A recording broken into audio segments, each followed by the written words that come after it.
agbanyeghị na kansụl Ọka North bụ ebe eji imepụta erimeri dị iche iche wee mara ndị Achalla na yọkwanụ ka enye gasị ahụ maka ngwa dị iche iche na-akwalite mmepe ka enwe ike ịkwalitekwa n'ọrụ ugbo na ọnọdụ mmekọrịta mmadụ na ibe ya na ihe ndị ọzọ. President General Achalla Improvement Union Comrade Nnamdi Ikwunne kwupụtara nke anọ na mmemme ịwa ji nke afọ 2022 na Udezu Ayigo na ama bụ egwu square na Achalla. Joseph Egbocha wetara anyị akụkọ a.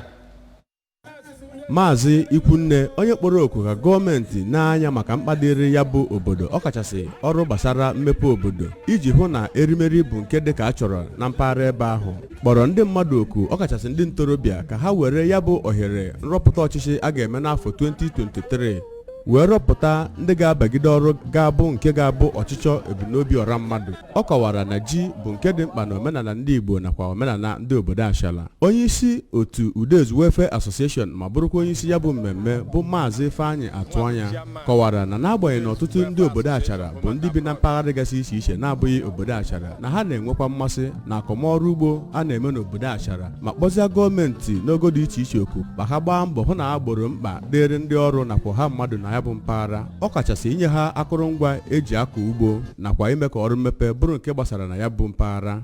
Ọfọ na-agọlụ ndị Udezu Ayigo Kingdom nke dị n'ime Achalla isu ana bụ na Chineke obinigwe nke na-afụ na ife na-afụ na nzuzo ya na-agọzi ndị be anyị na anyị bara ụba baa ụba nwekwuo ife